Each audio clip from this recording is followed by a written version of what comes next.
Ndoda kuti ndiverengese shoko raMwari. Handi yekubhuku yaJudges.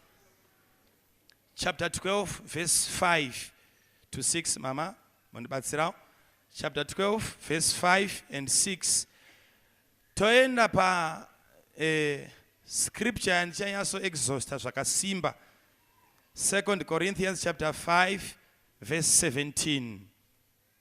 Vakorinde vechipiri chapter 5 verse 17. Chaverenga kuna vatongi chapter 12 pavhesi ya 5. Ipapo vaGiriadhi vakandogarira mazambuko aJorodhani paiyambukira vaEfraimi. Zvino kana mumwe wakatiza kuna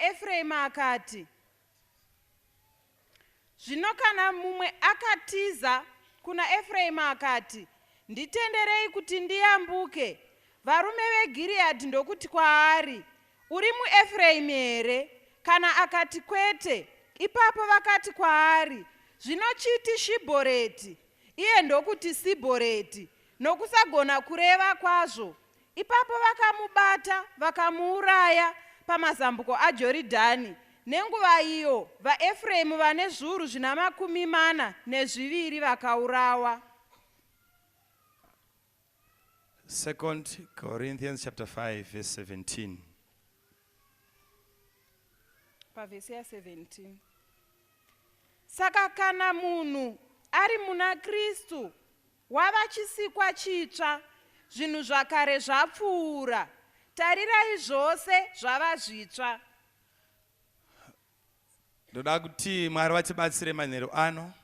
Ndoda kunamata kuti Mwari vachimira newe. Ndine imwe vhesi yakambondi katyamadza iri mushoko raMwari inoti uyo une nzeve ngaanzwe zvinoreva mweya kukereke.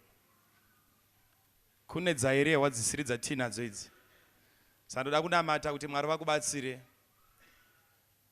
unzwisise zvandichareva. Nekuti zvimwe zvacho ukasanamata, Mwari vakasakubatsira uchabuda uine zvandisina kutaura. Ende uchaedza kuda kunopakurira vasara kumba. Ukazokonzera kuti tinzi takataura zvisirizvo, iwe uriwo usina kunzwa. Saka ndoda kukunamatira kuti Mwari vakubatsire. Vangani vanotenda kuti Mwari unovabatsira?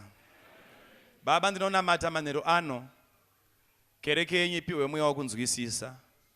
Shungu dzemwoyo wenyu dzisvike pamwoyo yavanhu venyu. Ndanamata mweya yose inokanganisa nokudzivisa kunzwika kweshoko raMwari uye kuparidzwa kwaro nomutoo nokufadzai. Kubva zvino Baba, musangano uno ngauve wenyu nezita raJesu. Amen. Ndoda kuticha pamusoro peanonzi the new man. Munhu mutsva kana kuti the new creation.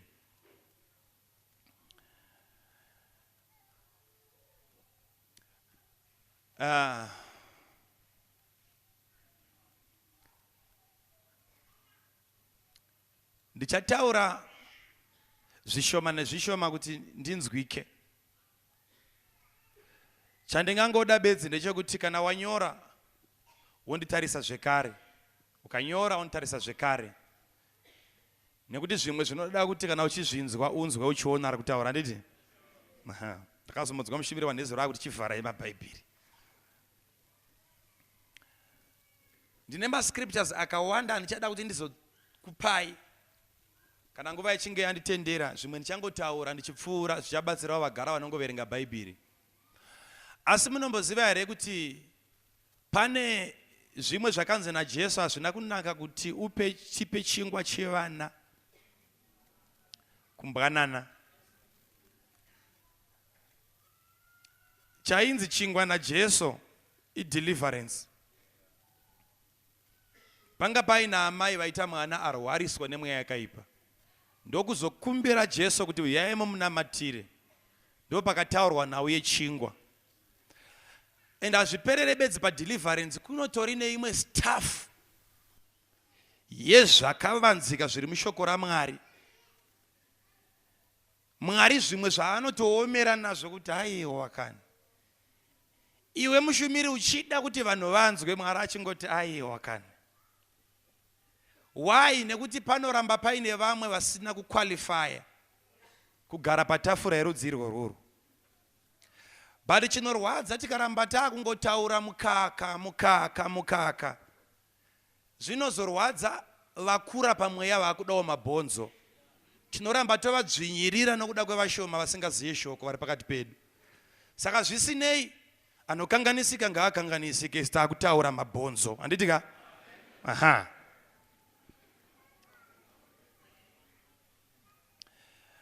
Anonzi pane scripture iri kutaurwa panapa inoti zvino munhu kana wava muna Kristu, he is a new creation. Old things have passed away, and behold, all things has become new. Old things have passed away. Ipapa ndo pandaida kunyasonzwisisa kuti ndakabvunza mumwe akasagona kundipindura zvakanaka. Panguva yandainamata nechinhu ichi, ndichida kunzwisisa nawe chinhu chinonzi salvation.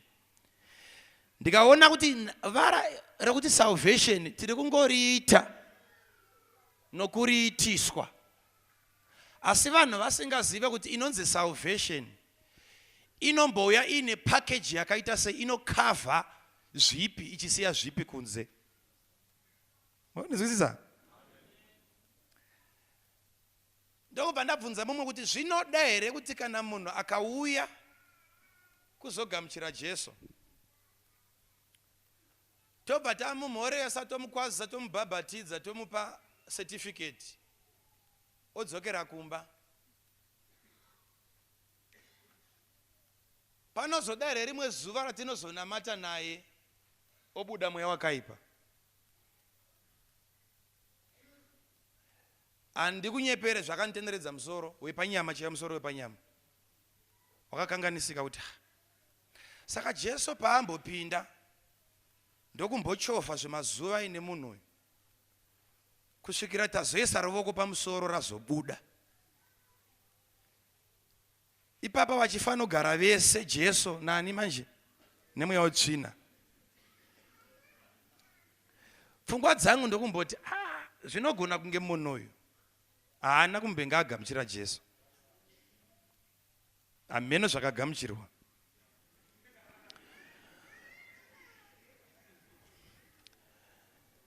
Ndokuzoona futi kuti pane nyaya iripo. Kana pakunzi zvino munhu kana ari muna Kristu wachisikwa chitsva, unoziya pane chapter 1 Corinthians chapter 6 verse 17 inoti he who unites himself to the Lord becomes one with him in spirit. He who unites himself to the Lord becomes one, not two, one. Auchataura Jesu, autaura iye, they are one in spirit.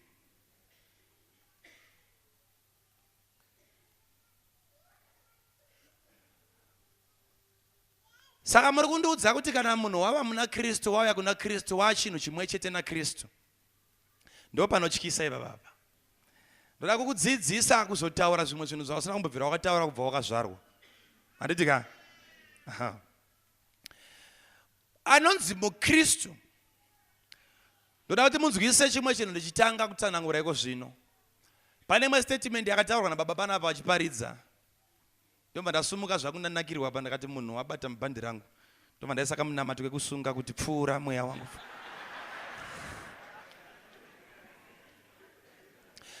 Vakabata nhau yokurwara.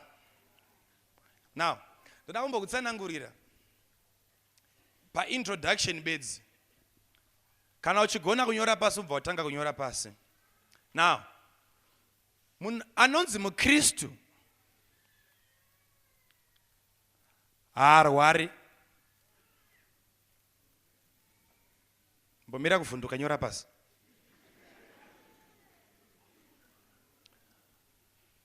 Anonzi muKristu haabroke. Nyora pasi.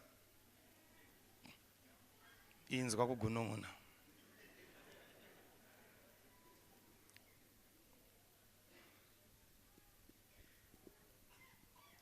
anonzi mukristu haagarwe nemweya wakaipa.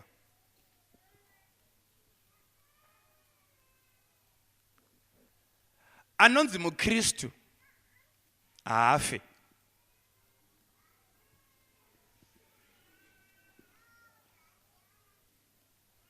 Mwari kungonyora but ari kukomplaina kuti hazvinereke tikunyora pasi kunzwa. Right. Mfundisi. Alright, tobhuti mapedza kutaura zvamataura izvi. Amana mamashoko yangwarirai. Munogona kubva marwara muchipedza kutaura. Haritika? Mashoko aya be careful. Ndose chitaurwa mukatumu. Ko mufundisi mukazorwara tikauya kuzokuonai muri muchipatara imakamboti mukristu harwari. Rega ndimbada kuudza, kana makubva kuchipatara musafambe muchiudza vanhu kuti tiri kubva kunoona murwere mukristu. Manizwa? Why? Ukandofunda nawo iri kubhuku yaJohn yaNicodemus. Anouya kuna Jesu nguva isiri yeservice. Vamwe vaenda kunorara nekuti wainyara nechigaro kunzwika achibvunza iye achiticha musinagoge. Ndokubva averevedza achiuya nakunga auya kuzobvunza, wakanga auya kuzoappreciate. Enda unoiverenga zvakanaka. Mudzidzisi, ndinoona kuti Mwari unemi nekuti hakuna ungaite zvamunoita kana Mwari vasinai. Next verse inobva yati, and Jesus answered him, but anga asina kubvunza. Kuti hazvigone kuti upinde muumambo hwaMwari unless wazvarwa patsva. Be born again. Right. Ipapo ndo paakabva apazamiswa musoro. Zvikanzi zvinoitika sei kuti ndambobuda mudumbu raamai ndakura so ndodzokera futi here kunozvarwa. Zvikanzi hauzive here kuti chakazvarwa nenyama inyama, chakazvarwa nomweya mweya. So ndoda kubata vara rekunzi be born again. Again paita kechipiri. Mandizwa? Kana pangonzi zvarwa patsva paita kuzvarwa kutsaru.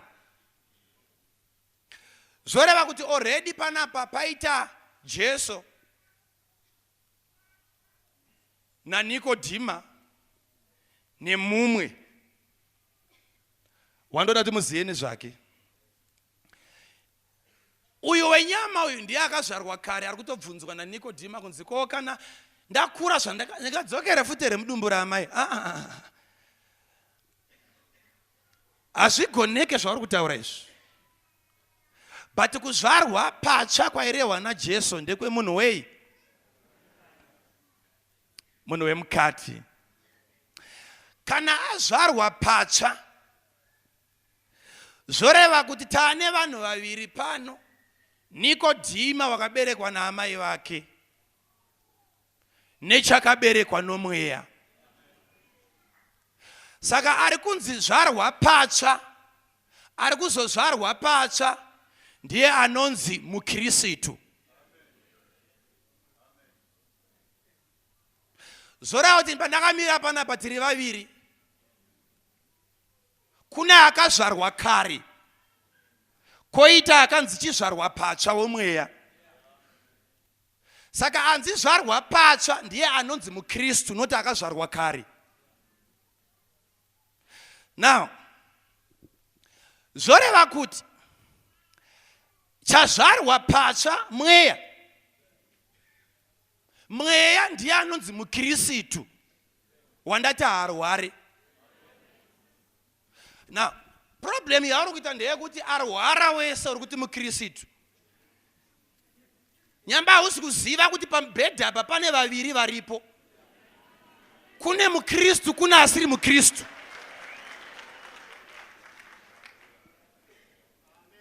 Muri kunzwisisa?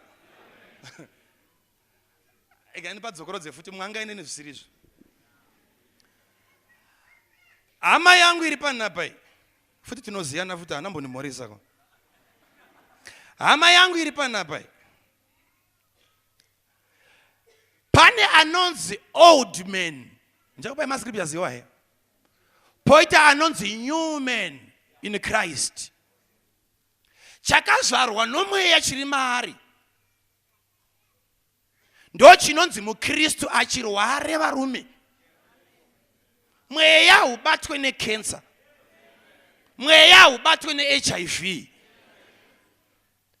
But old men ndiye wamunogona kuvhizitira kuchipatara hazi mukristu. Zvarwe pacha akazvarwa kare.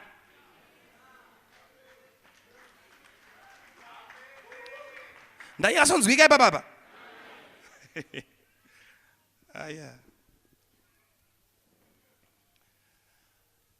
Mukristu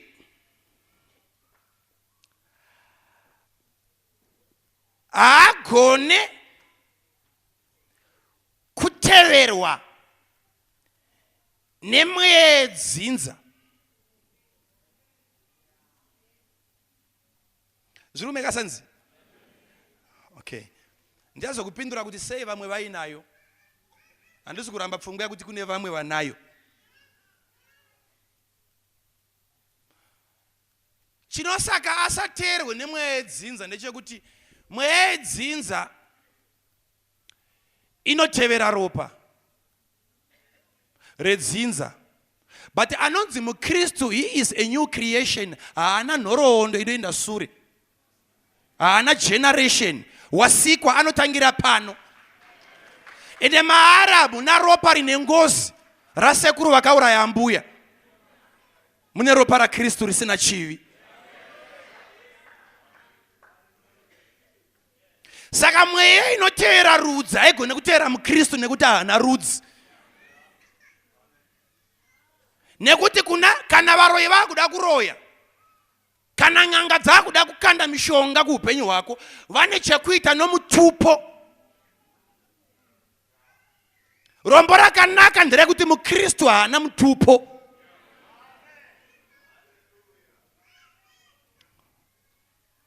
Ndiri kunzwika mushe? Now, imbonyora machapters aya. Atuzonaverenga kana wasvika kumba. Nyora Romans chapter 6 verse 6.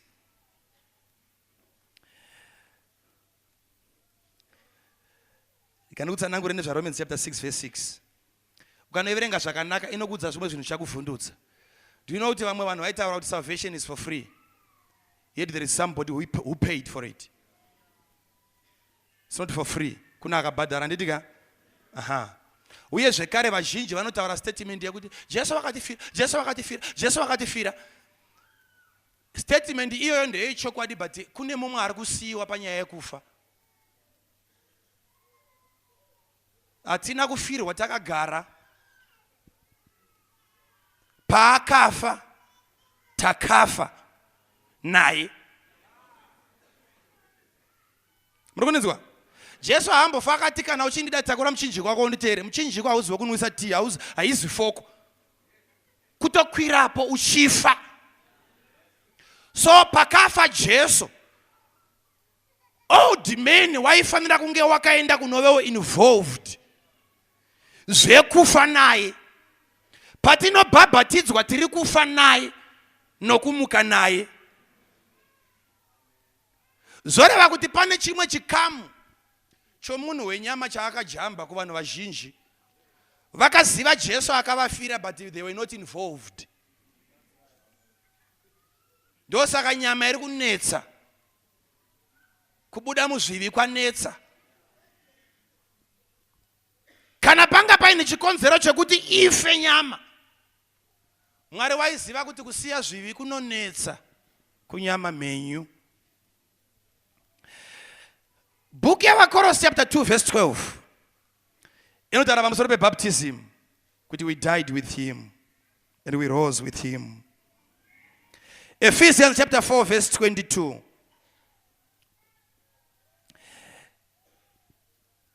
Ine zvainotaura. Machapters esa ndakupaiwa kana waverenga unotoona pakanzi the old men.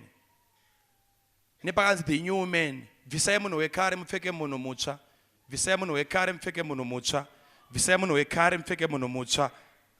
So pari kunzi munhu mutsva ngaaite take over the whole being yako. Hakusisina chido chenyama chichazadziswa mulife yako. Now,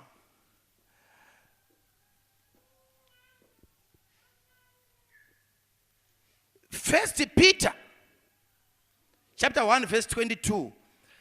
Pakutanga kutaura pamusoro pe anonzi the new man. Kunzi wakazvarwa kwete nembeu inoora. Zvoroti mukristu haafi.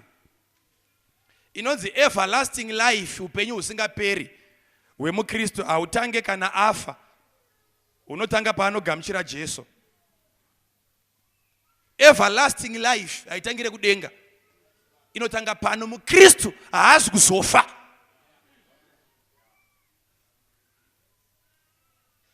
Wakuzati mukristu ndiani atitika?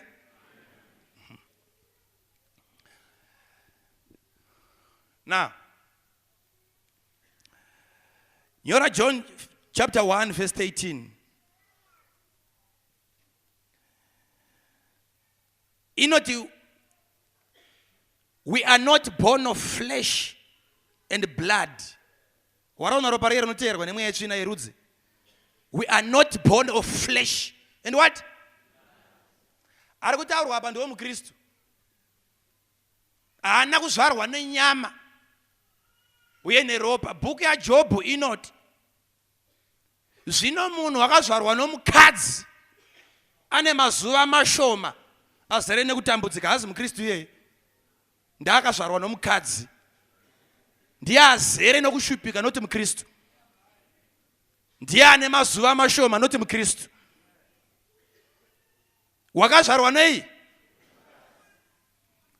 Azere nokutambudzika.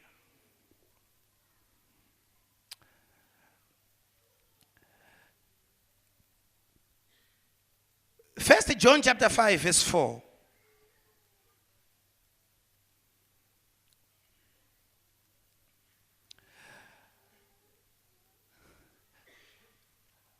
Pane panonzi, that which is born of God overcometh the world.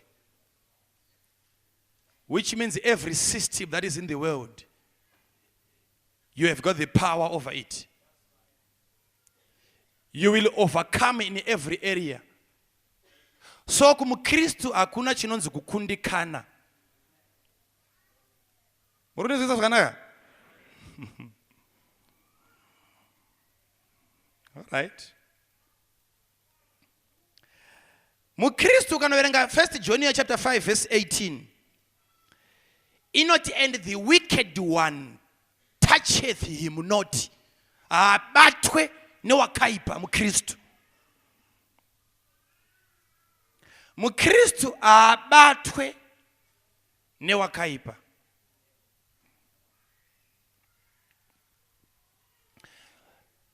Now, saka mfundisi zvamataura zvese izvi ndizvo tabvuma matsanangura. But say mamwe makristu vari varombo. Ndo zvandaramba futi zvakudzokorodza izvi. Hakuna mukristu murombo. Saka sei vamwe makristu achirwara? Hakuna mukristu anodini?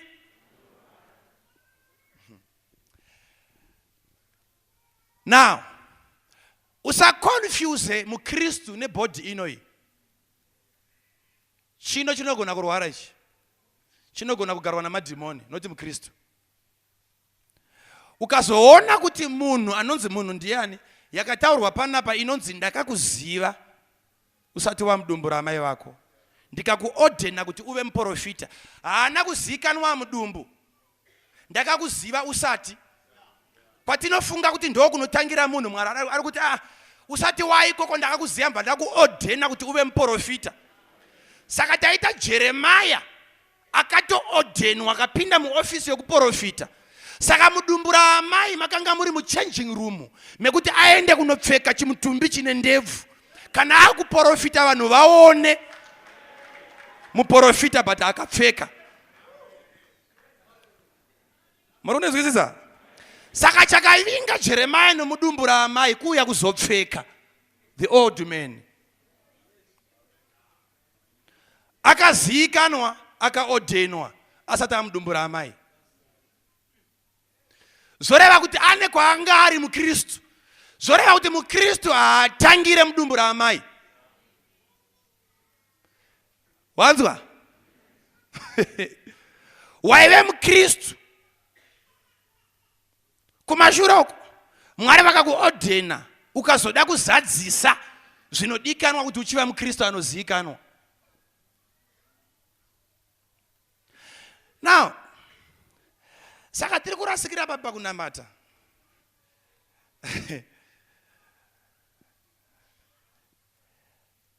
Ndauda kukubatira pane key. Ukaiterera zvakanaka uchaona kuti umwe urombo hauinawo kuda.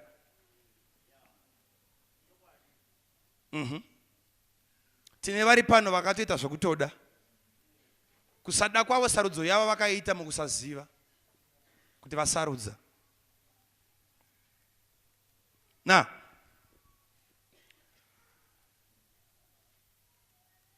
saka ndinoita sei kana ndadiscover kuti upenyu hwangu haunomira zvakanaka. Unoziva here kuti ukanoverenga bhuku yavaEfeso chapter 2 inotaura kuti Kristu wakagariswa kurudyi rwaBaba muchadenga, pamusoro-soro pemweya yakaipa, mweya yetsvina, mweya yerudzi nemasimba ose. Chapter 1 yobva yati, and he made us to sit in Christ in the heavenly place.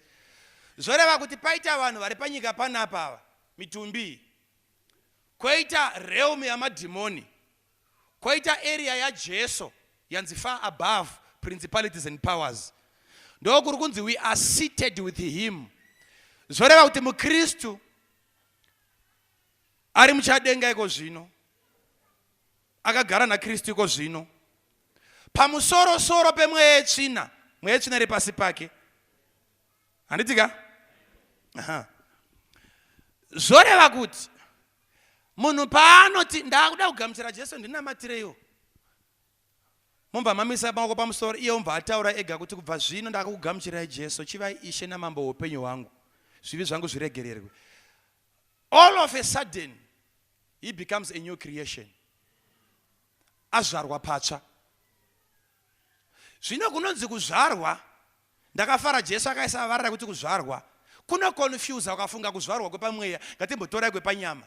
Mwana azvarwa panyama ane zvaanoda, zvaanofanira kudya zvinokonzera mwana kukura, nepa maconditions anokonzera kuti mwana ararame. Handitika? Unoona vamwe vese vakapfeka ma-t-shirts iko kakamonerwa. Ndo zvinodikanwa nemwana achangouya. Poita time yekuti kana mwedzi yakati ikapfuura mwana asina kukambaira, vanouya naye kuzoti ngaanamatirwe. Mwana ndambudziko aita sei zvikanzi ane mwedzi yakati akambairi. Chakupai kuzoda munamato pane set time inozivikanwa kuti mwana kwaye anokambaira nemwedzi yakati. Now, nekumweya kana munhu wazvarwa patsva, kune food yaifanira kutanga kudyiwa naachangotendeuka, nemaconditions, imwe environment yawanga usingabvumidzwe kutambira but yawakatambira. Nepachikristu pamweya kunotori nemwedzi inotarisirwa kuti kana watendeuka unge wakukambairawo, unge wane imba yako, unge wane motawo yako. There is that time in the spirit zvekuti ikapfuura waakufanira kuiswa maoko pamusoro.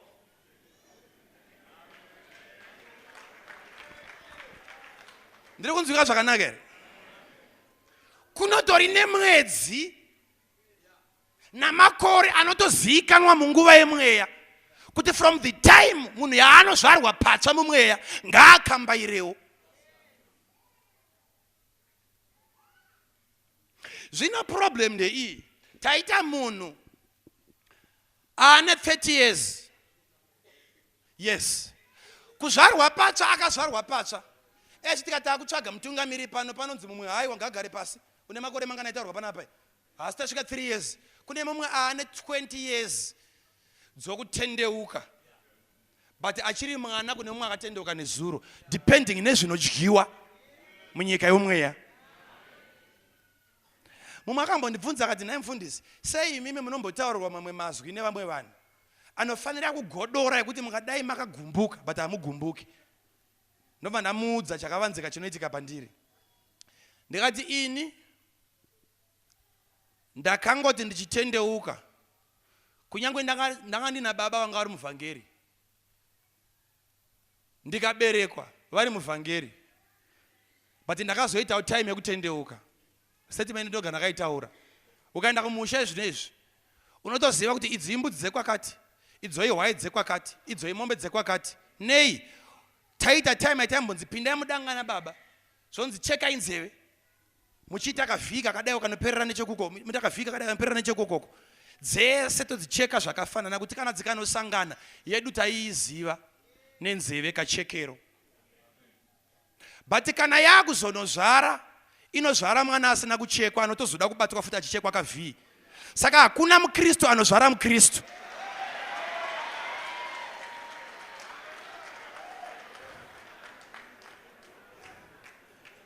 No matter une vabereki vainamata usati wazvarwa, you need to be born again.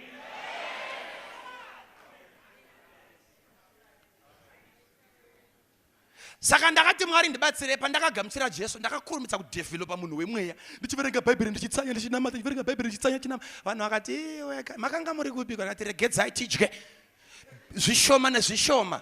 Ndakakambaira nguva isipi, tikajamba masvingo mamwe, ndokubva ndasimba. Now, saka munhu wangu wemweya ari more senior than wenyama wauri kuona. Munozvikisa here? Right. Zvikanzi aiwa munondipindura nyaya yangu ka. Ndati sei musingagumbuke nezvimwe? Ndakati chinzwa.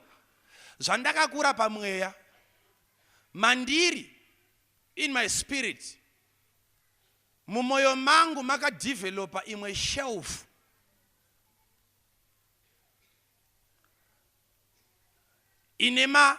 ine makomba matatu.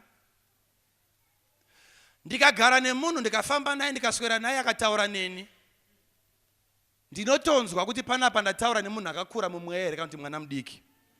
Now, akataura zvinhu zvisina basa, handisi kutonga, but automatically anongonokwana mukasherefu kevana vadiki. Iye akachena musoro. Handitika? Right. Akanopinda mukasherefu kevana vasati vakura. Zoreva kuti nometa ane 70 years achinamata, akanditaurira nonsense nokuda kweposition yandakamuisa mandiri, hazvindikuvadze because handiexpecte mazwi akanaka kubva kuvana.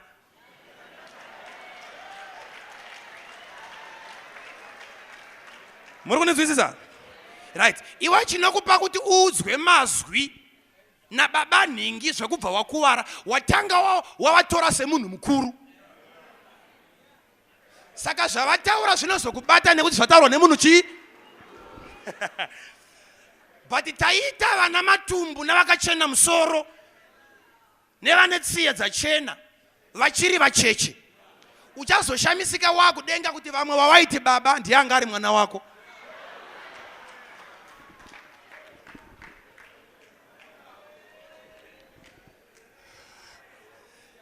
Saka munhu akauya akaita mazwi okuveza nekuvedzenga, akauya akanhongerera, hazvindibate nekuti zviri kubva mushelfu yevana. Usarambidze mwana kutaura semwana. Saka munhu akazondinzwa ndakuti aiwa muregerere mwana mudiki, vanoti inga kane pride hysterec.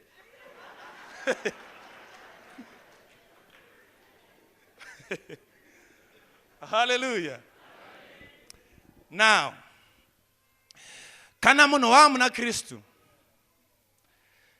tinozvarwa muna Kristu, totanga kudevelopa tichidya zvinodyiwa, tichiverenga Bible. Problem yatinayo ndeyekuti Satani akakutamba 10 note.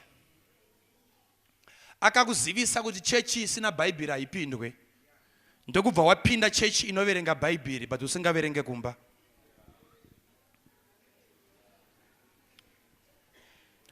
Ndo problem yatinayo.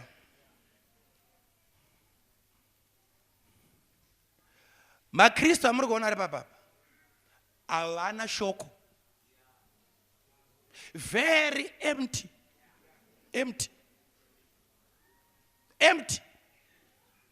Anonamatira mari yaasina paakaona payakanyorwa. Anonamata Mwari natsawo marriage yangu inake, akuudza kuti yakaipa ndiani? Mwari paakati yakanaka yakadai ndepapi? Faith is acting upon the word of God. Mwari haakonvinswe nemazwi ako neshona yakadhibha, anoda kukoterwa paakataura. Taita varume navakadzi vari kuvata kumasowe nemumakomo vachimudana border to border, but havana pazvakanyorwa.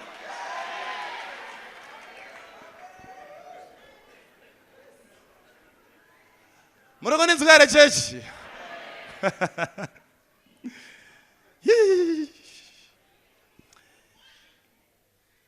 Ine ndakabata bhaibheri ndikarivheneka, ndikada kuziva kuti ndava yei MaKristu vandaifunga kuti ndo MaKristu time iyoyo vari varombo, ndokufamba naro ndichitsvaga pane mari, ndokuita zvirwere zvakanetsa munyama zvandaiti ndo zvangu, ndokunotsvaga pamusoro peutano Mwari vanoti kudii. Nekuti once wangoti chirwere ichi chakabva kuna Mwari, Mwari ane zvaari kundifundisa, ziva kuti achichabva. Nekuti whoever akukunamatira wakurwa nebasa raMwari riri pauri. Murikonenzwa? Kana uchine kapfungwa kekufunga kuti kupfuma hakunei neumwari, uchafa uri rombe.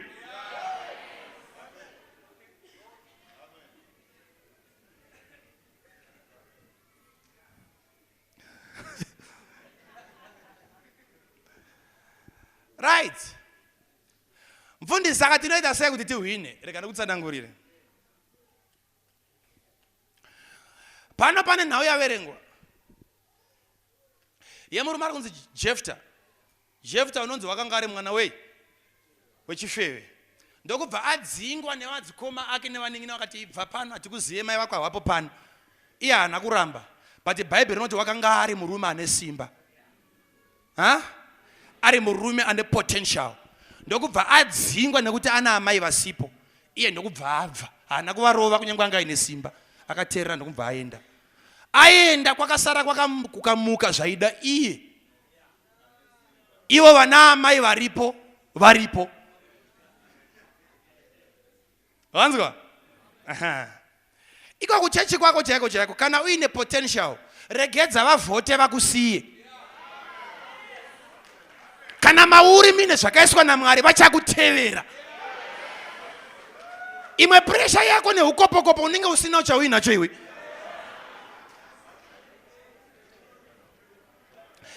Mukomana ndokubva aenda, vakwasara vaAmoni ndokubva vauya kuzodena vaIsraeri.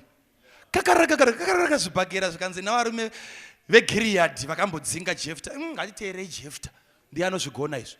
Ndokubva kwatumwa vasharukwa vachena musoro kuti anyare kuvarambira. Tauya mwana wamai, kwaita muvengi kwawakatiza.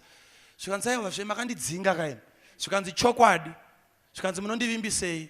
Zvikanzi uya kana tikahwina hondo iwe uchaita mutongi wedu. Urikutaura kuti kudii? Zvikanzi uchaita mutongi wedu. Ndokubva kadzoka kamukomana. Ndokubva kasvika mbakatanga kutumira shoko kune vaAmoni. Zvikanzi moda kuzviita vanaanimi. Takuya kuzorwa nemi. Ndokubva vagadzira hondo yavo. Vakunorwa. Ndokubva vapfuura nemunyika yaEfremu. Ndokubva vanorova vaAmoni. Varova vahwina vadzoka. VaEfremu vari rudzi rwaIsraeri vakatsamwa. Ndokubva vaendera Jefta zvikanzi seiko wakaenda kunorwa ukasati dee dzawo. vari kuda kubatanidzwa pavhictory yomuridzi. Sei makavaka chechi ino kana kumbotiudza hamuna kutiudza?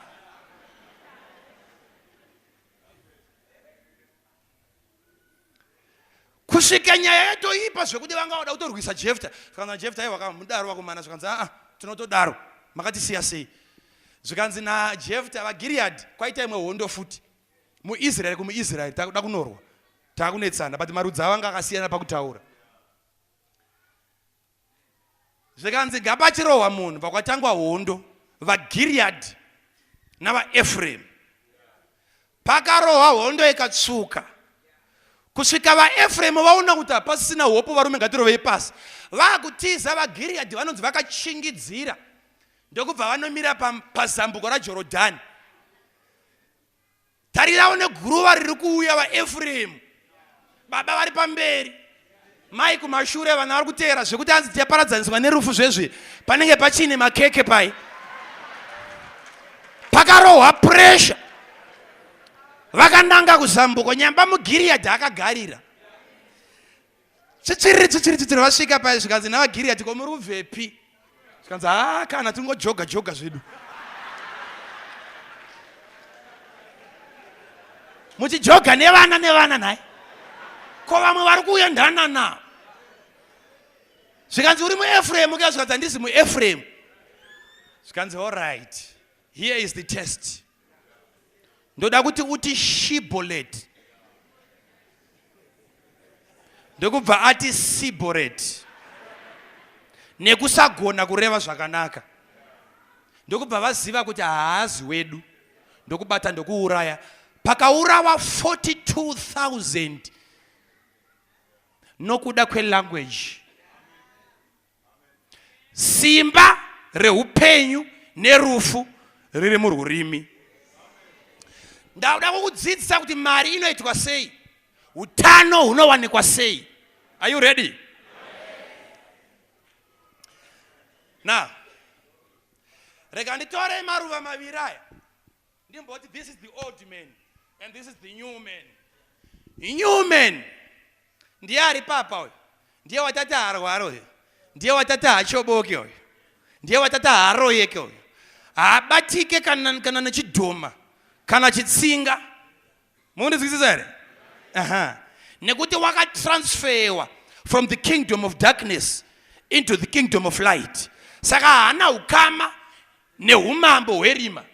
Saka hasvikike.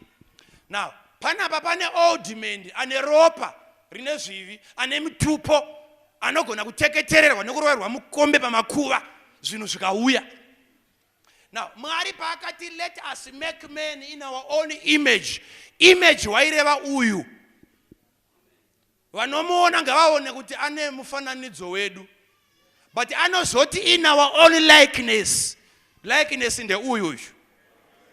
Image ngati kana achionekwa akafanana nesu. But likeness ngaafunctione sesu. Muronzwisisa? Zoreva kuti likeness inogara mune uyu anonzi new man. So kufanana kwatakaita naMwari heyo ngozi iripo.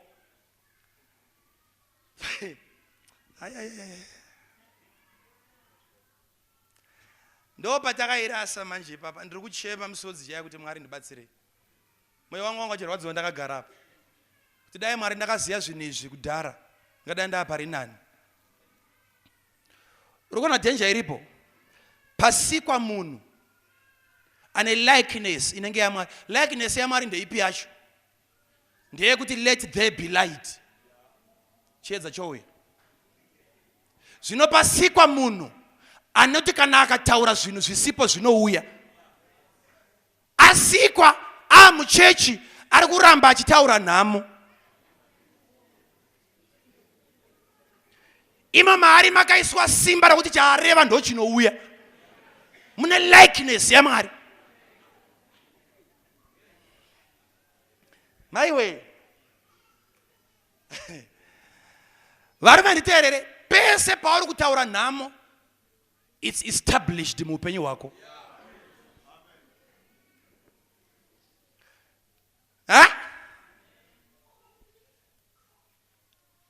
tine vanhu vari panapa vari kutenda kuti zviri kuvanetsa izvi. Kune mbuya yakataura zvakaipa pamusoro pake, kune mai yakataura zvakaipa pamusoro pake, kuna baba vakataura zvakaipa pamusoro pake. Ane faith mumazwi ambuya kupfuura zvaanotaura pamusoro peupenyu hwake.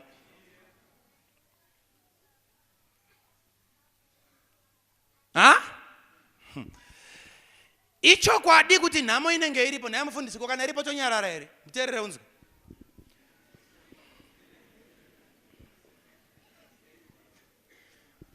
Mwari paakaona kuti rima haride, akati let there be what? Haana kutaura nezverima. Wakataura chaanoda kuti replace chaasingadi. Is it true kuti nhamo unayo, but uri kuirasa pakuramba uchitaura nhamo iripo kare? Mwari haana kutaura rima parima, akataura chiedza chaanoda.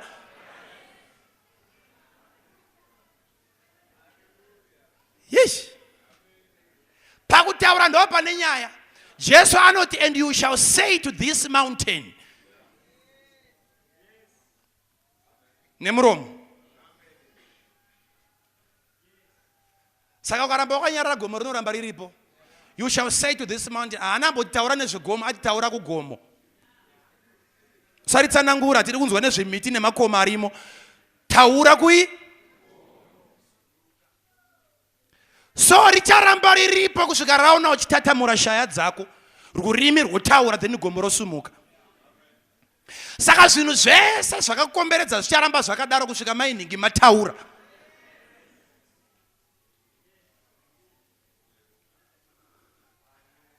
Muri kunzwikisa here chechi? Ndiri kunzwika here chechi? Ndiri kunzwika here chechi? Uchati kugomo iri ibvapa. Zoreva manje varume kuti panapa paita language ya new man. Isiriyo yatiri kumbonzwa muchechi. New man ane language yake. Kana new man achitaura nendimi, haizi foreign language. Ndo language yake chayo. Shona ndo foreign kwaari ne English. Munhu mutsva uyu anoita sei kuti zvinhu zviitike uku. Rega nimbowapatsanura kunyange vachiswera vese. Ndomubvisa uyu wemweya ari kukuku, wenyama ari kunoku uyu. Tarisa kunokuone. Now, uyu wemweya ndiye anonzi akapfuma uyu. Pane vhesi andati uzonoverenga uri kumba. Sandatsanangura nezvemunhu uyu.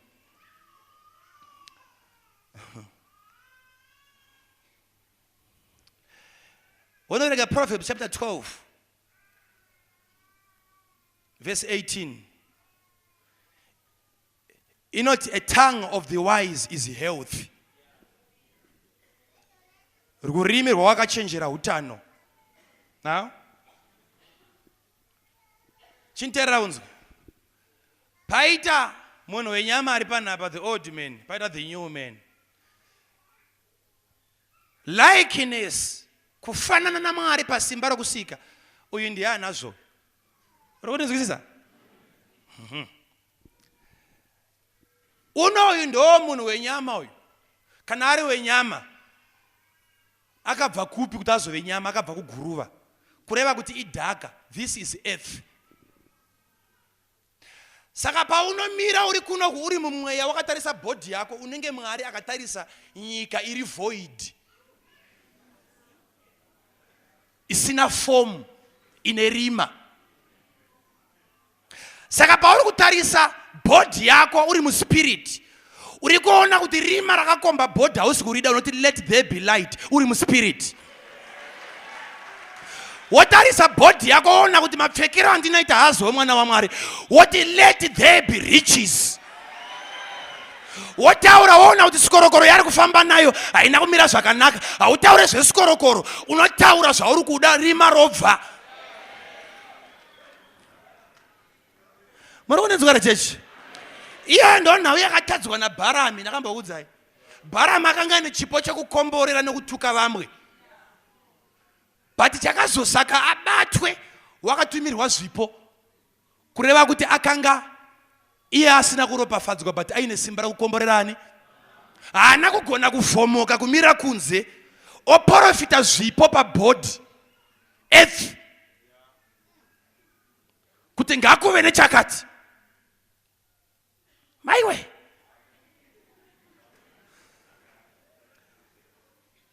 wakamboverenga nhau yemukadzi uya akachichema kuna muprofita, zvikanzi aiwa kane muranda wangu aitya Mwari, zvino akakwereta, zvino pauya vanhu kuzotora mwana. Akutoenda kubasa kumaofisi kwababa. Baba vaiprofita vari kugoma vachinamatira vamwe vachiita mabreakthrough mabasa mabhizinesi achitangwa, but baba vakasiya guhu rokukwereta. Zoreva kuti akaprofita mhuri dzevamwe yaka akasaiona mumweya kuti inosara iri papi. Chinzwa manje pauya senior pastor kumba kwechirikadzi yakuda kusolva problem yakasiyiwa nababa. Muprofita anoti komba mako mune zvikanzi mune tumafuta, zvikanzi enda unokwereta kunopamidza futi, nekuti maratidza kuti ndo channel yenyu yekupfuma nayo. Zvaunotenda izvo Mwari ndo zvaanosenza newe achiita. Ukatenda kuti urombo une chekuita nekunamata, anomeka sure kuti haubate mari kuti urambe uchinamata. Enda unotsvaga migomo nezvitini uye upinde mumba. Mukadzi ndokubva apinda mubva avhara door. Solution yake yeproblem yake zvataurwa nani nemunhu waMwari ari panzapa. Mafuta ndokudirwa ndokuzara. So solution yemukadzi uyu yakabuda mumba umu. But baba wakabuda mumba chinokwereta mafuta arimo. But azoya ari kuprofita kechipiri uku muprofita mumwe chete, vanotora kuna Mwari mumwe chete nemushakabvu. But kuna anoziva kuprofita. Hey! Ndozandi kutaura mhepo kune vamwe vanhu avasumbonzwa kuti kudii. Zvino uyu kana aine simba rekutaura zvinhu into existence, chaanotaura kunoku ndo chinoitika uku.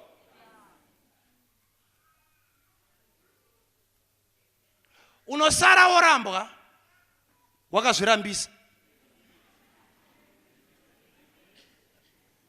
Muri kunenzwa here mimi? Unomboziva kuti munhu anosara ozonobatwa pabhodha reMozambique azvisungisa kudhara. Nonzwa kuti varume mapurisa netsero yaari kuita hapazi kupindika. Already pari kutaura apa uri kutopinza mapurisa pabasa kunyange vanga vari palive, nekuti une simba rokukrieta zvisipo pabhodha kuti zvivepo.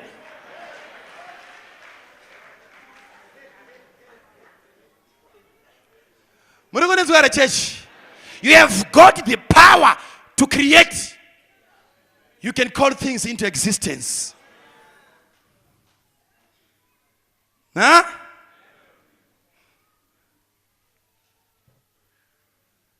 Kana Mwari vakuda kukomborera. Ndakataura pane imwe nzvimbo kwedu ndichiparidza. Ndakati ndakaona motikari yandaida iri mugaraji. Ndobva ndati nditestirewo, ndatestirwa. Ndapedza kutestirwa munhu abhadhara mbaitora. Pandakadzoka mangwana kuzongoona zvikanzi mota yaenda. Murume wamakaona akamira pagedhi apa nezuroyo. Pandaitestira imi iye aitonzwa injini ipo pai. Vabhadhara mota yaenda. Ndikati ndakuda imwe yacho yakanaka kupfuura iyoyo. Ipapo ndabva kunonzi kumahachula netsoka kupinda mutown. Pane mufambo, handina mari yekombi, but ndaipinda castle after castle. Nditestire iyo. Pandawana yandinoda. Ipapo adzimai vangu vanga vanditi deti ndakumboenda kumusha kunoona ana amai vangu ini. Ndikati endai but musadzoke. Chatera kuzokutorai nemota. Mai ndomva vaenda kumusha vanasara. Vakati ndonga 3 weeks variko vachiziva kuti mumba masara musina kana chokudya. But ndakati hamudzoke, ndichatevera kuzokutorai nei nemota. Maitwa sei kwenu?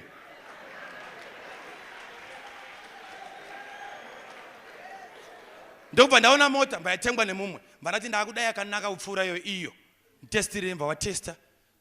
Tadzoka mbayapakwa. Ndakati ndikuya kuzoibhadhara. Kanzi mudhara mota inoenda futi kuita zvekutamba kuti ndaiwa ndikuya kuzobhadhara. Ndione zvese zvinodikanwa pamota zvirimo, but kune chinhu wani chisipo. Vandabudapo, vandaenda kune imwe inonzi Nkulumani complex kwanga kune shamwari yangu angari manager pa FDC. Saka mbanana paine vanhu veZBC vanga varipo. Nyamba ndakanatora number plate yemota. Vanatenga license yeradio irimo mota iri kuCastle. Vandaisa muhomwe. Ndadzoka kumba, amene kuti ndaiite imba yadona. Muning'ina wangu ndotenda kuti ari muno. Ndobva aiona zvikanzi chicho ndakati license zvikanzi ndeichi kandi yeradio. Bamukuru mune radio here. Kati iri mumota.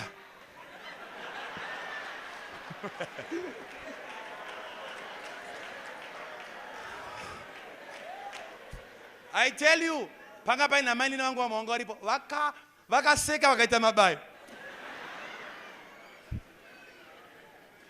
Awa ndakupa wambo ufona waru kumusha kati ndakuya na kati mira iko. Diri kuya. Mangwana acho maneru.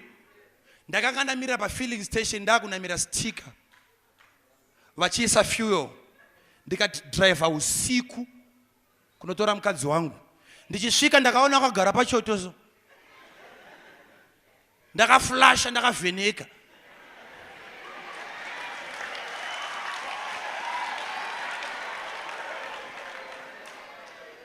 Ndikati auya anonzi new man asiri murombo. Ine varume ndinomira panapa ndichikuudza kuti chandisina muupenyu hwangu handambochikumbira. Handina zita remota randinovhunduka.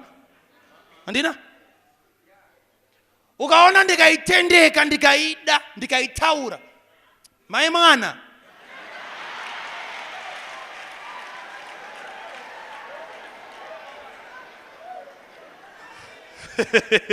Hallelujah. Nometa muri panapa mune mota dzakanaka usambondivhairira zvako. Handitoida. Ndikaida unoswera wauya nayo. Aya, tautamba. Handide.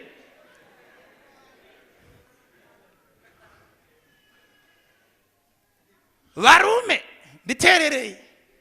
Yakwana time yekuti muKristu azive.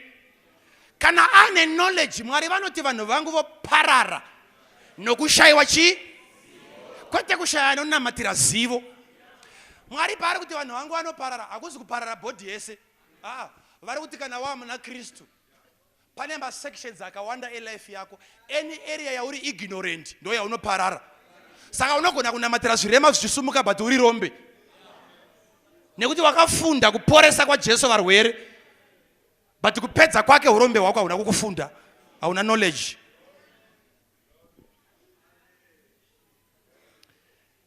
Saka kunyangwe maaccount bangu muine zero. Chandinoziva kune inonzi spiritual account ya new man. Chinoda kudzidzwa kugona kutransfer. Mari iri mu account yomweya kuti uye mu CBZ yepanyama. Ndikatarisa body yangu ndiri kuno ndikaiona kuti haina kumira zvakanaka. Inenge iri kurwara. Ndo panonzi and let the weak say I'm strong. Handitaure zviripo ndirotaura utano hwandiri kuda. Handitaure murume ari kunetsa kumba ndotaura mhando yemurume wandiri kuda. Nekuti ukadzimara wataura kuti kumba kwangu kune zisatani ririko, kunyangwe anga ari munhu akutokonvertwa kuti achiva satani asingatendeuke.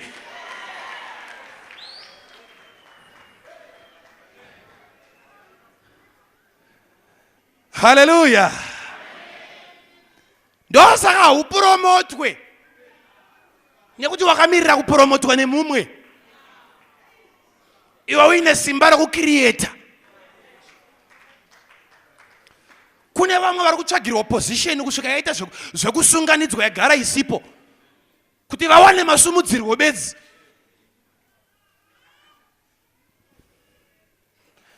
Ndiri kutaura zviri kubatsira mumwe munhu ri panapa. MaKristu haana faith. Azive kuti Mwari andasei. Mutenda akauya kumba kwamufundisi akataura dambudziko rake for 2 hours. Ukamunamatira 5 seconds anogumbuka. Anoda kuti effort yandaisa pakutsanangura isayo effort pakudini. Zvonzi pastor vane concern. Udzokorodzekese kaataura. Haana kutenda munhu uyu. Handidzwa? Kune munhu akadaro. akauya kuzonamatira mufundisi ndinamatira ndikuda passport. Obva wamisa maoko pamusoro. Wamisa maoko pamusoro. Zvaita zvakanaka awana munhu anoziva. Anomva amuti auchapinda muqueue ndakukupa form. Obva apiwa form ririye. Anomva arifila udzoka naro kuna mufundisi. Ndafila ndakuda unorisubmit ndinamatira kuti zvifambe zvakanaka. Womunamatira unosubmita. Passport kana yabuda udzoka nayo chininamatira passport yadini. Mumwe akada basa ndinamatireyo ndiri kuda basa umva wamunamatira. Kana wamunamatira pakaita yabuda munewspaper anonyora application letter umva wauya nayo. Pane basa ramuka. Namatira tsamba yangu. Wonamatira tsamba iye umva atumira. Atumira umva anzi uya anobva uya. Baba ndakwenda kuinterview ndinamatireyo umva wamunamatira. Every step yeupenyu hwake anda munamato. Nyamba pawamboti ndiri kuda basa ndikakuisa maoko pamusoro ndakavha zvese neinterview zvese.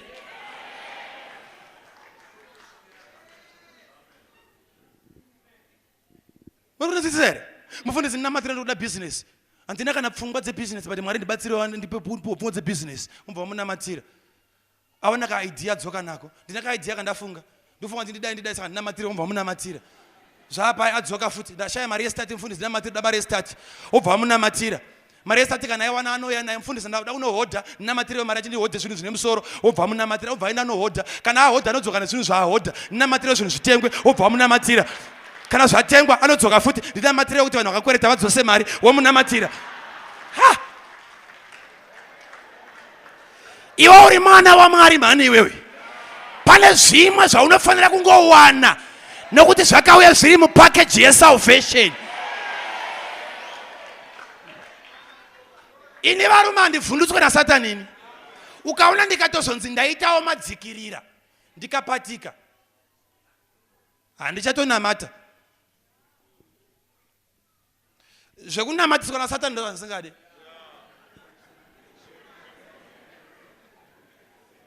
Ndikadzimara ndachazongobatikana miri wangu ndikazwa kuti pane zviri kuita zvakanaka handichatonamati. Handidi munamato unoinfluenswa unokonzerwa naSatani. Agoenda akaisa ruoko mumwe kuti ndamuchemedza. Handichemedzi naSatani hana zera neni.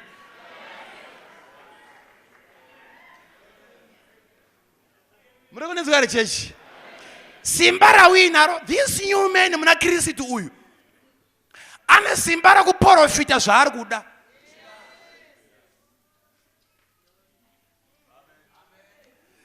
Rega nzokoro dzokutsanangura nyaya ndakambotsanangura. Unoziva here kuti Elisha akasvika paakati ndiri kunzwa kuunga kwemvura zhinji. Ndikatsanangura kuti mvura zhinji hainzwike kuunga kana iri mumakore, inonzwika kana yarova pasi, yarova marata, ndo panonzwika sound yei. Saka munhu waMwari pari kuti ndiri kunzwa kuunga kwemvura, zvoreva kuti yake yemumweya yaitorova pasi, but yemumweya haigona kumeresa chibage chaAhabhi. Ndokubva apfugama ndokuisa musoro pakati pemakumbo, ndokubva atanga kutuma munhu ari munyama kuti enda unocheka zvepanyama uone kuti mvura yangu yandanzwa kumweya iri kuuya here. Saka haana kubvisa musoro wake waitransfer from the spiritual account, achituma Gehazi ari munyama kuti enda unocheka, kusvikira Gehazi akuti ndaona kakore zvakuonekwa nevari munyama ndopaakasumuka. Saka Bible rinoti we were blessed with all spiritual gifts.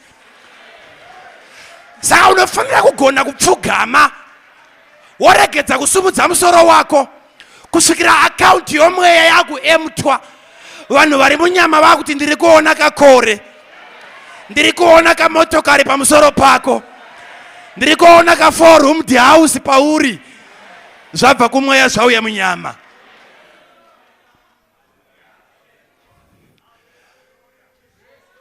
Cheche muri kunenzwa here? You have got the power to create. Ukapinda mba mako unaudza masofa ako kuti magarisa.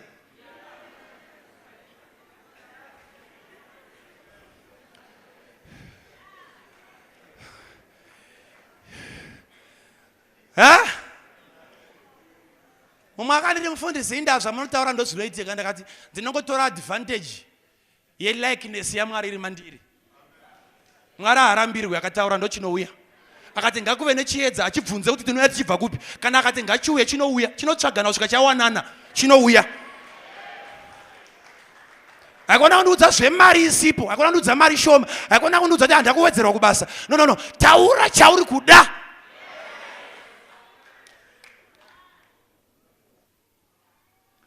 Saka une simba rokucreate karume kako kanonetsa. Ari stubborn, ane hasha, haazvidzore, anotuka, anokurova mune vana, izvi tazviona izvi ndorima. But dambudziko rako uri kuramba wodzokorodza rima rawaona. Yeti Mwari paakaona rima akataura chiedza chaanoda panzvimbo yeyi. Saka unotanga kutaura kuti ndakuda murume kwaye mumba. Pauri kutaura kasoro kakaoma kari kutebvenyudzwa. Muri kunenzwa here chechi? No matter ukanzi bhodhi ino yarwara waenda muchipatara, tanga kugona kutaura zvauri kuda noti zviripo.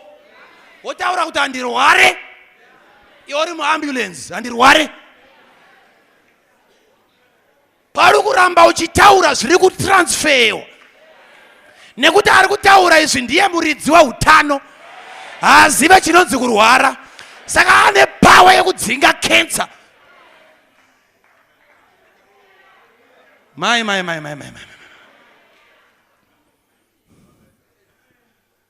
Tine vaMwari panapa anotonakidzwa nekuti vanhu vazive kuti anorwara.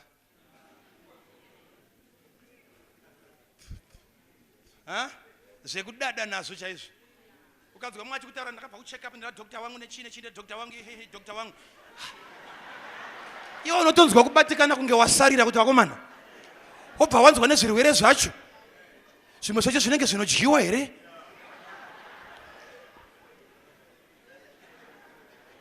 Zvimwe zvinonzi anachi? Hanzi ana spondylosis. Kuti uti dessert here kana kuti chii? Iwe usina doctor unotonzwa kuti wasarira. Shamari kana utaurire. Hakuna munhu anombofa akaita doctor anonzi wake. Nekuti dai doctor wako surgery yaifanira kuzovhurwa wasvika. But ukaona mine vamwe doctor ndivo varwere. Kuti dadirana zvisina basa.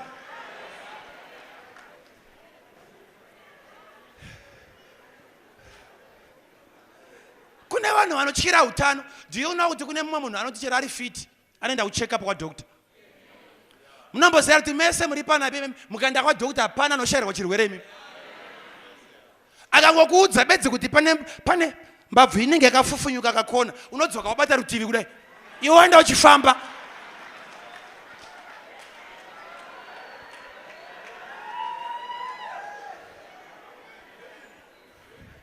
Vane simba rokucreata zvisipo. Unoutenga mushonga iwe.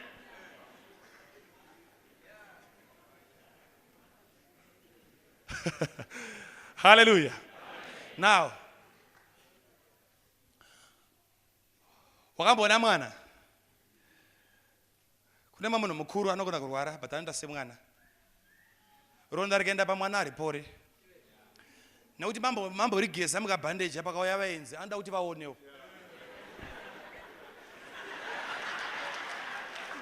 Yowe, inga makuvara naye baba. Yowe, munopora.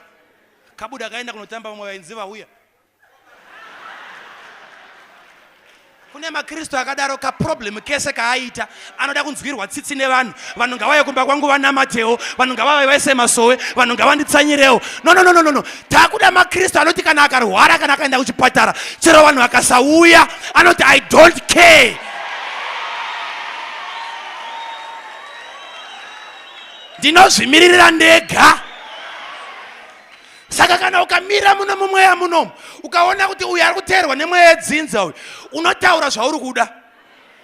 Nekuti ndiwe muridzi wehovhurosi iyo. Ukadiscover kuti panenge pane kangozi kari kumusha.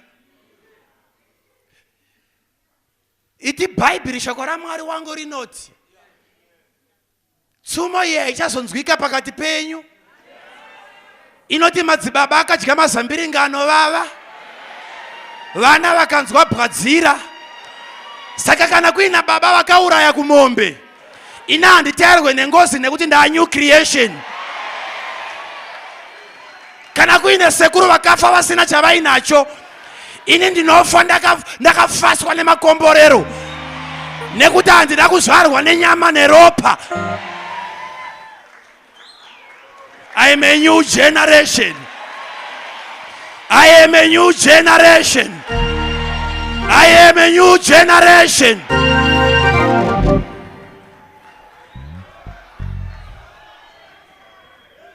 The devil is a liar.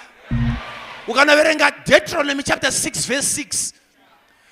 Zvinodzidzisa vaIsraeri vagoudza vana vavo zvavachaudza vana vavo ngavagare vachizvitaura mangwanani namasikati namanheru, vaakuvata, vaakumuka, vachibuda pamba, vachidzoka, ngavarambe vachitaura kuti ndigozovagarisa mudzimba dzavasina kuvaka, ndigovagarisa mumasvingo avasina kuvaka, vagodya mazambiringa avasina kurima, vachitaura bedzi.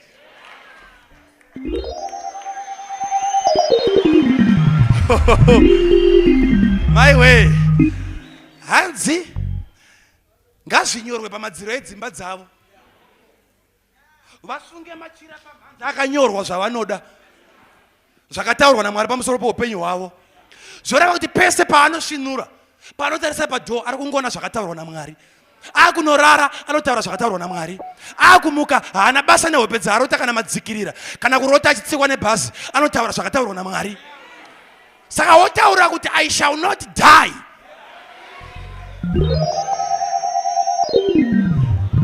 Unokonenzwa here? Ndichakupa ivhesi iri mumumu inotaura kuti uyo unoda mazuva akawanda azere nomufaro ngaaregedze kuti rurimi rwake rutaure zvakaipa. Zvoreva kuti rurimi rune power yokushotena mazuva ako panyika. Rega ndikurumbidze ndichiri mupenyu ndisiye zvanaka.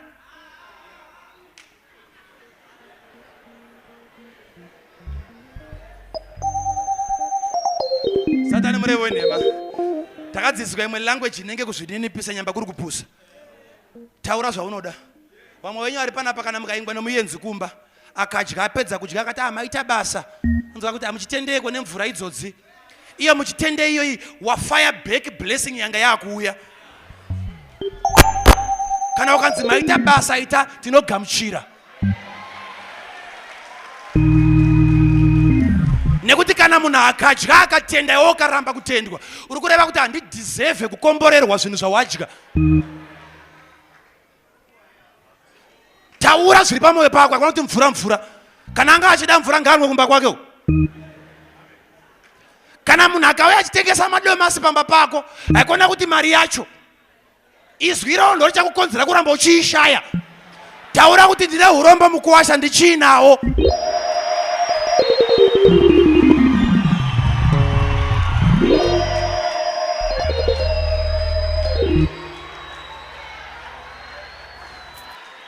Uri kunenzwa here chechi? Kana wakanamatira mukomana ukatsanangura zvaunoda, ukaona kuti azouya ari iye, usamunetsa nekumupa masondo okunamata.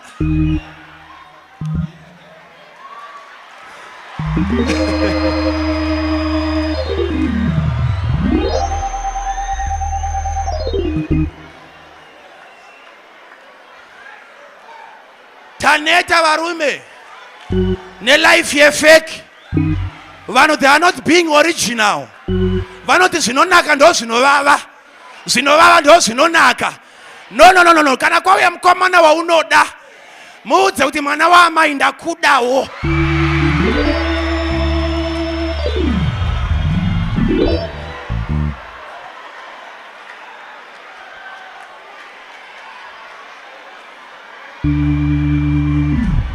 Haikona kuuraiwa netradition netsika dzechemberi.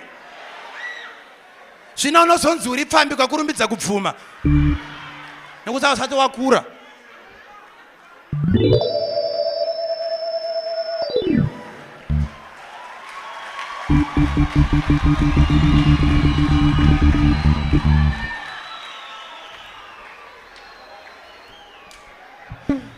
Orokonezwara chechi.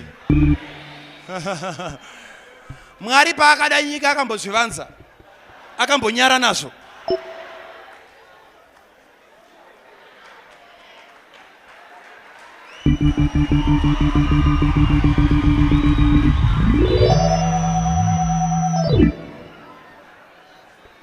Terere varume.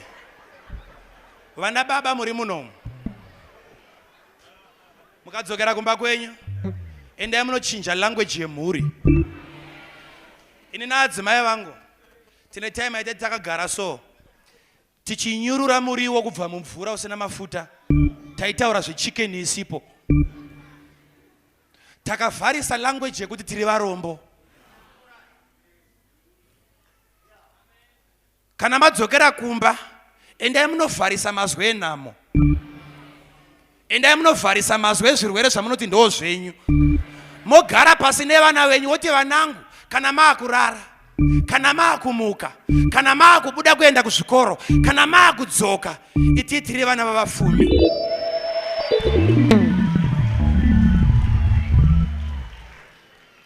Pamuno develop that language, matanga kupinda munature ya Mwari yekuti zvaanoda anotaura. Urikuona power ina new men aize kutamba nayo.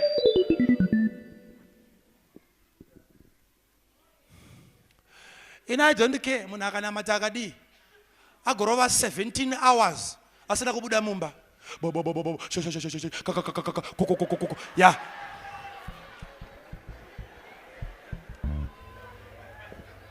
But unoziva here kuti kune mumwe asina ndimi kana tsi zvake tsi. But anotaura zvinhu zvichiitika. Kana ukanamata ukatsanya ina anembokutya ndinozoda kukuteera kana wabuda muprayer room. Language yako ndio inondiudza kuti munhu azviwana. Nekuti vazhinji munozvinamatira but kana mabuda maakutaura zvinokontradicta zvamamuchinamatira.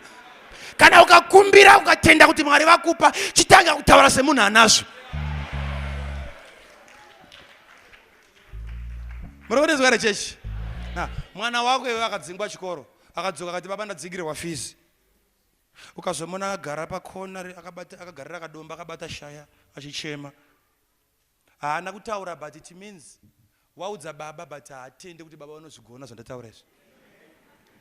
But ukaona mwana akati baba ndadzingirwa fees, ukaona kapanze kachitamba bhora kachidii, haukarove kuti saka kutamba bhora wadzingwa, unoziva kuti it trust kuti kana ndaudza baba zvadii.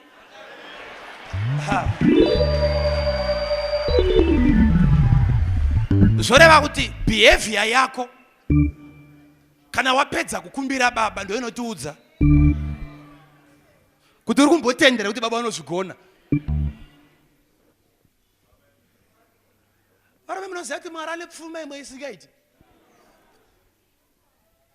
Mwari vane pfuma imwe isingaiti. Chakakonzera vaIsraeri kuita 40 years vari murenje vasati vasvika mupfuma yavo haazi Mwari but disobedience neignorance. Unozoti wakudenga so ukada kunonzi rega timbokulistira zvinhu zvaungadai wakaona uri panyika. Dai wakaziya rutivi rwokupfumisa kwaMwari, tarisaoni. Mai mwana munochema mukange muchapoya fenzi yedenga kubatirana mama makuda kudzoka. Kuti sei kuti Mwari manga musingataura akati ndakanyora shoko.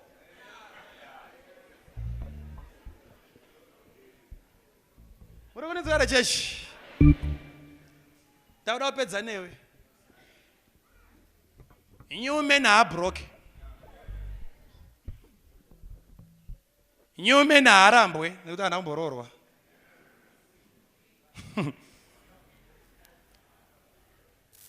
Nyume naafe nekuti achava neupenyu husingaperi. Saka nyume kana ari ane power yekutaura zvisipo kuti zvivepo, ndo patakasakarira ipapapo. Kunamata kwese kwataiita uku hatina kubvumidzwa kutaura zvatinoda. Takanamata tikatsanya but kuzonotaura ku situation. ndipo takakuwarira ipapo.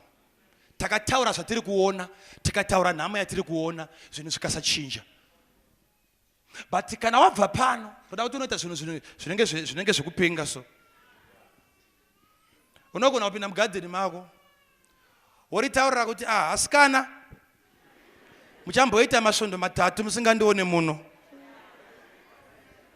Handidzoke.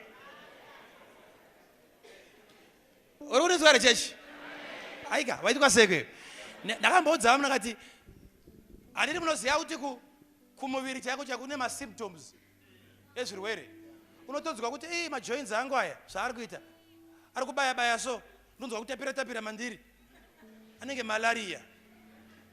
Ma-symptoms nenhamo futi ine ma-symptoms. Mukaona makuverenga ma-slices echingwa mumba, ma-symptoms enhamo yakuuya.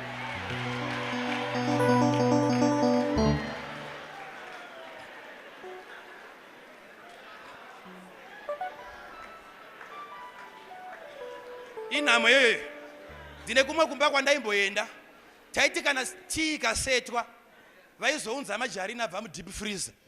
Kunobayira banga kudai so dombo rekwaniroro. Ukazama kudai chingwa chakupazika. Kuti majarina aite mwedzi 3. Ka 500 grams zikasina kupera. Ma-symptoms enhamo iwayayo. Vari kuda kushamba kuti majarina takupai.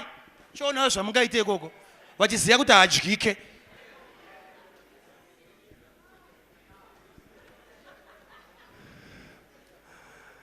Ndakaudza vamwe vanhu tiri kuHaumaini kwandakabvawo. Ndikati kana uchitenda kuti Mwari anokupa mota, pamaini so, panongorere zvidzimba zviduku zvine zvimafenzi. Ndikati gedhi rako iwe rekupinda uchiita zvekutenderera kudai so, panokwana mota here. Vamwe vakanopasa, vakaisa gedhi rinokwana mota. Papera wiki, akanga ane mota yokupiwa muchechi neumwe mutendi. Vakatanga kupanana mota vega, pamaini.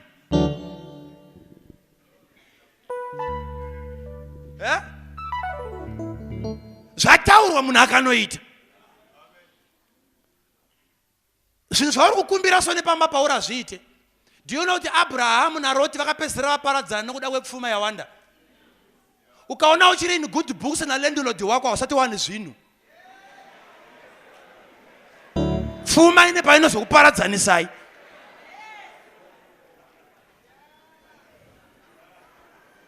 Hausati?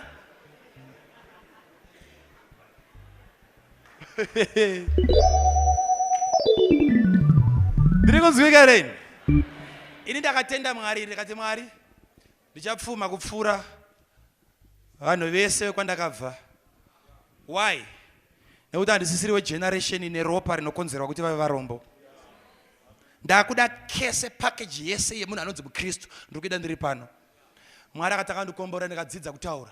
Naadzimai vangu tichinjana. Tikapinda mutauni.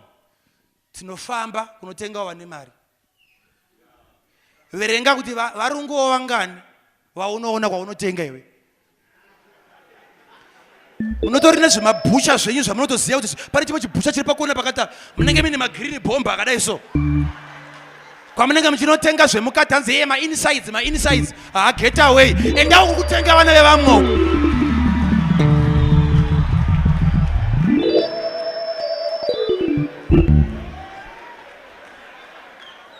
Nekuti kana taa muna Kristu, hakusina muJudha, hakusina muGiriki, hakusina murungu, takafanana. Zvinodyiwa nemwana womurungu ndinodyawo. Kana ndarutsawo ndizvozvo. Hallelujah. Hallelujah. Hallelujah. Why? Ndakatenda kuna Mwari weminana. Anondikomborera. Zvandakataura zvese ndiri kuzviwana. Kana uchigona enda unofunda nhoroondo yeAFM. Kana udzimwe chechi. Ugoona kuti pane mufundisi akamboita pamaini. Akadrive Mercedes Benz mota ine surname.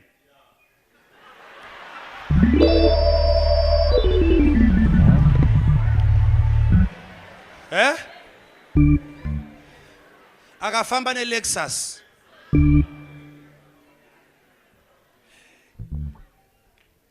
kudrive computer wakagara kana makutonhora masitsa nokudziisa inokuchinja chinja ichipombera mashure oku ichikugadzika zvakanaka kuti musana yedu mirefu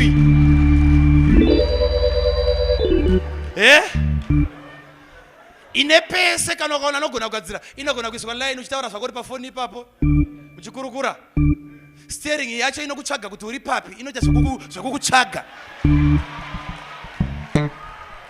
ndiani muyera soko akambozviita izvozvo hazviitwe kune vemutupo zvinoitwa kumunhu mutsva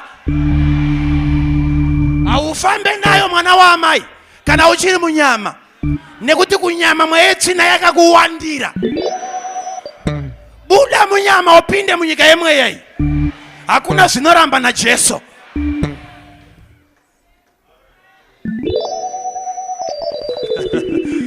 haleluya haleluya haleluya ndakumbonamata nomwe munhu kana ndanamata newo sandirasisewo unogona kuzonorwa nomunamato wangu nemazwi auchataura nowanda wai kuine vamwe vanhu vanopastereki but havakomborerwe apedza kupa anotaura language isingaenderani nezvaaita saka ukomborerwe usataure nhamo usataure kuchoboka usataure kubhuroka usataure kufa uchiri mumbishi nyika yasati yambonzwa kuti wakauya pano uchiri fresh iudze kuti ndichine pano varume ndichine zvimazuva ukaona vanokuvenga vanokutarisira pasi nevanokufinyamira iti asikana muchaita nyongo ndichiri pano ndichinemi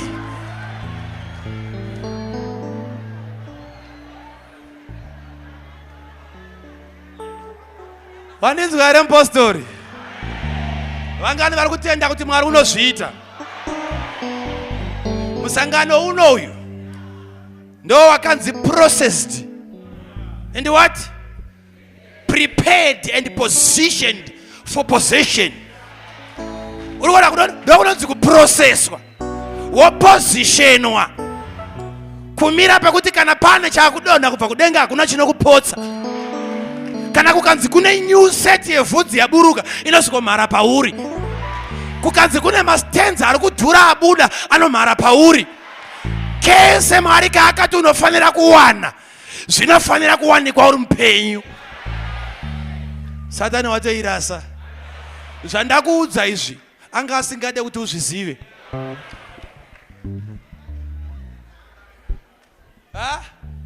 seka ndipedzise nenhau iyi ukaverenga bhuku yaGenesis unonzwa Mwari vakuti hazvina kunaka kuti munhu agara ari woga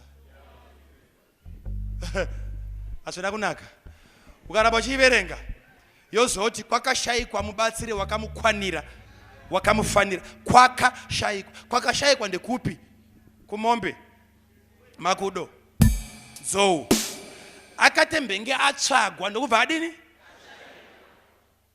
Mwari ndokubva wamuradzika Adhamu hope ndokubva watora mbabvu ndobva vasika achimuka Adhamu anoti mbabvu yembabvu yangu nyama yenyama yangu uri kuona kuti Mwari pawakamutarisa akanga ari kamunhu kaisiririsa kari kega iwe pakutsvagawo chingamunakidze Mwari akashaya kumwe kwese kwavakazochiwana ndemuna Adhamu macho saka aisuruwara akatakura chinhu chinomupa mufaro saka whatever zvauri kuda hazvisi kunze kwako but zviri mukati mako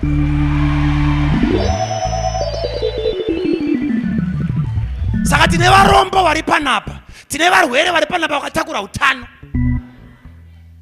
chiri kudikanwa ndechekuti gona kuvata hope this flesh irelaxe nekuti Mwari kana akuburitsa zvinhu zvomweya haadi kuti nyama iparticipate saka nyama ngaikotsiri zviitwe nevanhu vemweya zvese zvauri kuda nezvauri kunamatira zvakazara mauri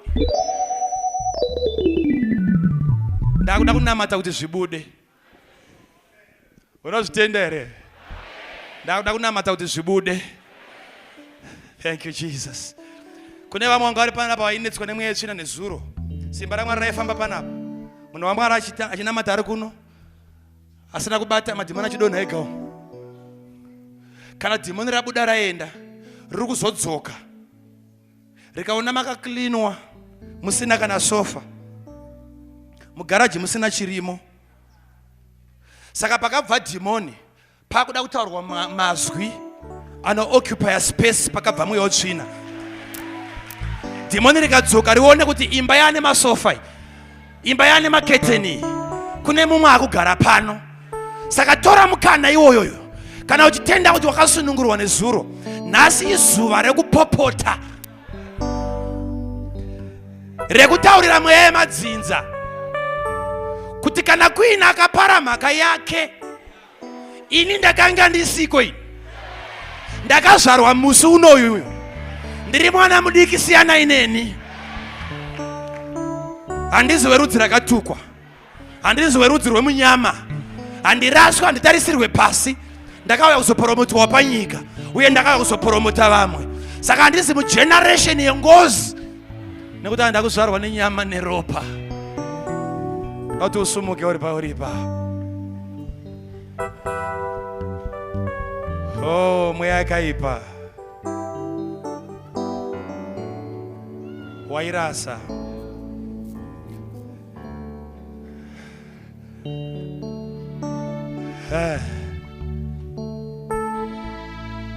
Pauro anoti chokoro muchinjikwa upenzi kunewe kunoparadzwa. Saka toda kumboita zvoupenzi. We want to turn this conference into a conference of the madmen. Toda kuita conference yamapenzi. Maiwe, uri kutendere mwana wamai? Iwo ugoita dzimwe shamwari dzakafa muchiri kuchikorewo kasara, Mwari achikusiyira nhamo iyoyi. Nonyepewe ugorwara kasingaverengeki, ugonzi wapa koma, vanhu vagokuona wadzoka futi uchidzokera nhamo iyoyi. Kunyepa.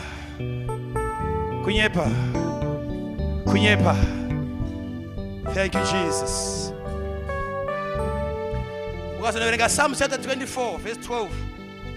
Psalms 24 verse 12 ndoichakuudza kuti rurimi rwako rune simba rokushortena madays. Uye kana uchida kugara uchifara munyika, ngwarira rurimi rwako uregedze kutaura zvakaipa.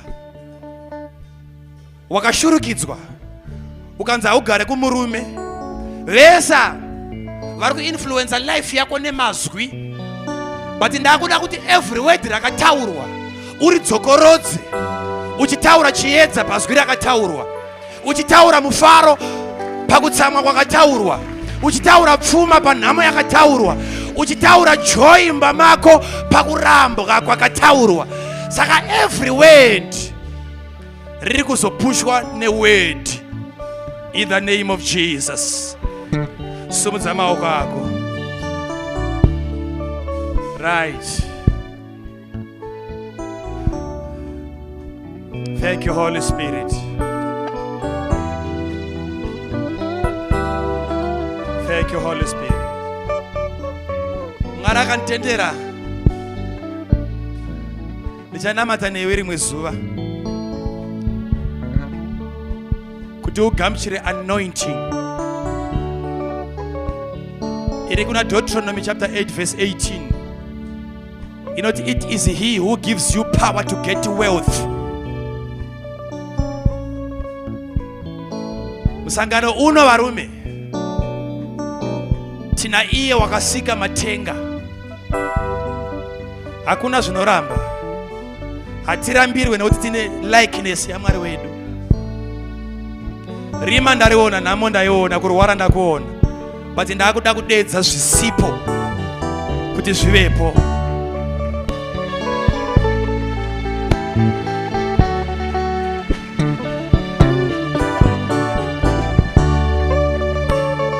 Iwe kana uchidhauta kuti unditarise kunoku, ndamira panapa ndiri mumweya iko zvino, ndakuita saMwari ari kusika nyika. Kana ndakakutarisa ndiri kuona ivhu, ndiri kuona nyika isina fomu, but ndakuda kutaura chiedza. Ndakuda kuti nyika iputike maruva. Ndakuda kuti nyika iputike zvikova. Zvakanzi auite yairohwa pano ndo zvauri kuzonotanga nazvo.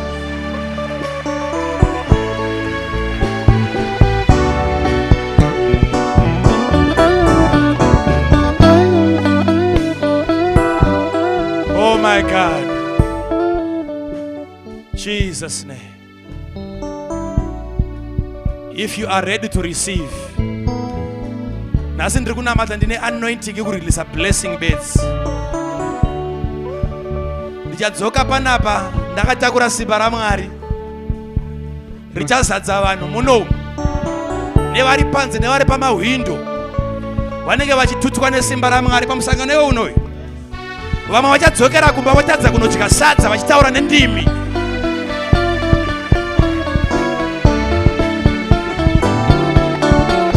Oh my God. But nhasi ndoda kurelease a blessing, the anointing to prosper.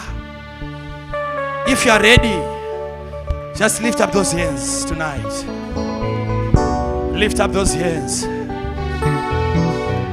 Oh.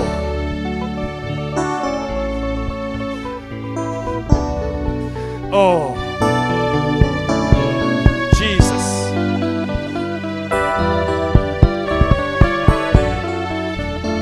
The Lord is here.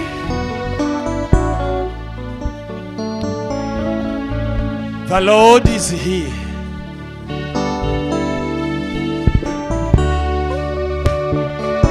The Lord is here.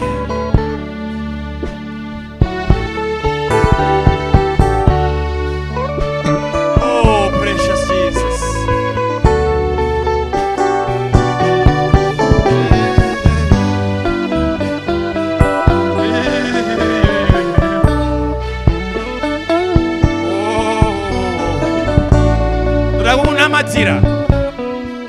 In less than 5 minutes, ndoda kuti utange kulista nemuromo wako zvinhu zvauri kuda. Then panichanamata ndakuisa mutindo. Tanga kunamata iko zvino, taura zvinhu zvauri kuda.